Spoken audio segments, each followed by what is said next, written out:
does the news better, Kari Lake or Jen Psaki? You can vote in the chat below. Right here, here's Kari Lake. Welcome to Doug in Exile. Subscribe. New York Times had a piece about that this week, pointing out that Democrats don't have the same independent media backers that Republicans do. Democrats throw money at a problem countering GOP clout online. And you think about it, Kari, so it's not even to plug Newsmax, but there is no Newsmax of the left. They've got CNN and MSNBC to the Fox and Newsmax, but they don't have a Megyn Kelly podcast. They don't have a Tucker Carlson. How big a problem is that for them moving forward? Well, they've never had to view it as a problem because they owned all the media. I mean, they had all of the main broadcasting networks where they were using, in really in many cases, the Mockingbird media. There was CIA influence. I mean, Radio Free Asia RFA started with was a CIA funded operation. So you can tie these links right back to the CIA, and they've always, the left has always owned the media. And please take a look at my last video on Newsmax, where they got their funding from George Soros. I don't get my funding from anyone. We're independent. We actually tell you what we think. I'm not paid to have an opinion. I could take the exact opposite opinion of everything I say on YouTube, and I'd probably make the same living. I would just generate a liberal audience. But that's not how the left works. The left, they've always top down. To them, propaganda and free speech are the same thing. They don't know the difference. So they're learning now what it's like to have all of their paid media go flaccid on them. It no longer has power, no longer has strength. No one believes it anymore. It's been discredited. So that now they're going to have to fall back on what? Because you can't fall on your power. They're going to have to start making arguments. Bullying doesn't count because people, they're fine with bullying as long as the bully's in the room with them, bugging them. As soon as the bully leaves the room, everyone's like, nah, you know, we don't believe you, whatever. So you actually have to make an argument, which the left is not used to doing. And controlled the narrative. And because of the lies that were told and the awakening that's happened in America and around the globe, people demanded other sources for information. That's where these great podcasts that you mentioned have come from. Yeah. That's why Newsmax grew, because you guys were willing to, at an uncomfortable time, stick your necks out and tell the truth, even though it meant you were going to be called names. You know, everyone said, and spreading misinformation. They threw those words around, tried to censor you. And thankfully, outlets like yours, and there are others out there, have trudged forward and said, we don't care, we're going to tell the truth. It's been very revealed. It's been revealed to everybody that the fake news media has been lying and deceiving us. And at the same time, we're seeing an outgrowth of really incredible new wave of journalists that have come forward. This is where my kind of heartbeat is. It's not that I'm some big, giant, serious news program, cheap microphone, cheap camera, cheap lighting, cheap editing practices. You know, I just kind of junk out my opinion on stuff.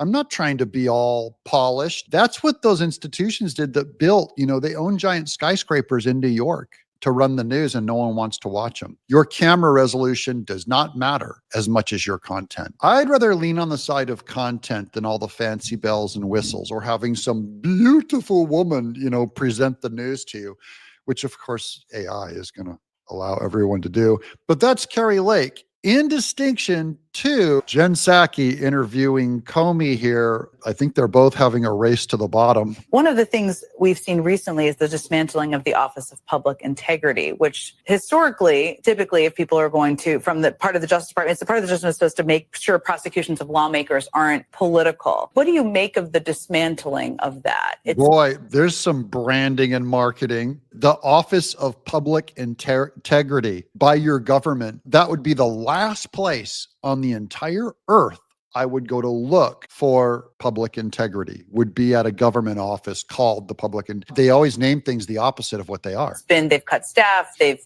tried to cut their role. What does that mean? What should people understand about it? It means we're saving money. These are the people who, through decades and decades, have seen every kind of case. And so they're there to make sure that the work, no matter who's in charge in the White House, no matter who the Attorney General is, that the work is done consistently with previous practice and consistent with the law. I know Republicans these days aren't big in thinking about principle or precedent. Ho, ho, ho, ho, ho. Republicans, did you hear that, guys? Republicans and Republicans alone are not interested in principle or precedent. You know, it's always the Democrats floating up the removal of the filibuster, who in a unprecedented way went after Trump for the last 4 years.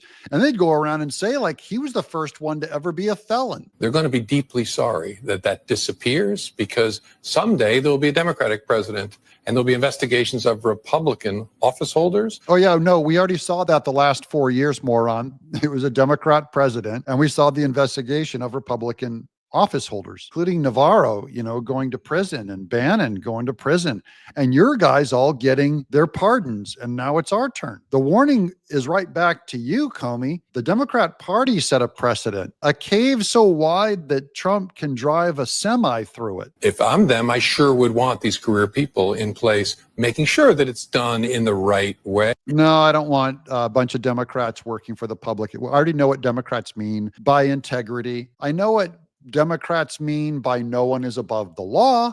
I know what Democrats mean when they blame an opponent for saying they won't leave office, for saying that they're starting an insurrection.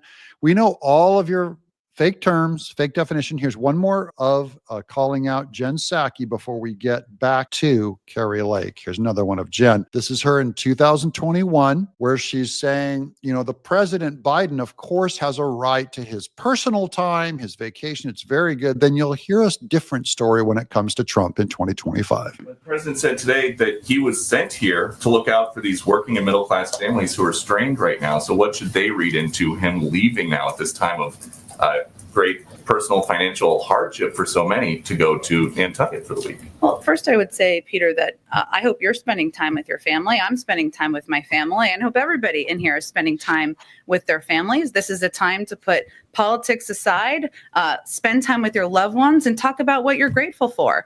I will also tell you, from spending some time working for this president and a past president, that you are president no matter where you are. He will conduct his work from wherever he is, on any vacation, on any time he is in Delaware, at Camp David, or wherever he may be spending time with his loved ones. He has secure phone capabilities. He has staff traveling with him. And I think the American people can be assured that he will continue to press to lower their costs and ensure they have more breathing room. That would be a principle. That's what Comey says. It's the Republicans that don't have a principle. Jen Psaki saying he has a principle of some personal time. Okay. First, I want to take a moment, though, to talk a bit about something important. And that's something hopefully you're all experiencing right now, personal time. Hopefully this holiday weekend, you're able to take some of your own personal time to reflect or be with family or friends or barbecuing or going to the pool or whatever you may be doing. However, there's at least one person who is generally not afforded the privilege of personal time. And that person is the President of the United States, no matter who they are. Well, that's a new principle. President cannot have his personal time. Okay, thanks for demonstrating that, Jen. You're a redhead who's actually a blonde. Kari Lake on just how great it is to have independent Worked new with media. for a long time. Kari, can you think of a story, local or national, recently where the media has told the truth and nothing but the truth? I can't. I want to say that not all media has been dishonest. There are some really good people out there in the media. I think Newsmax has done a good job. We've seen some new media kind of sprouting up in the middle of all of this fake news with, all of these outlets that have no ratings. Nobody wants to watch them. People are waking up to their lies. But at the same time, we're seeing alternative news growing, and it's becoming more powerful. And so I think there's a real bright spot still to come for the media. Welcome to the bright spot. We were ahead, 10 years ahead of everybody else. Hope you guys have subscribed and joined the Happy Patriots right here. This is hats off to the Quad Club. I'm Doug in Exile.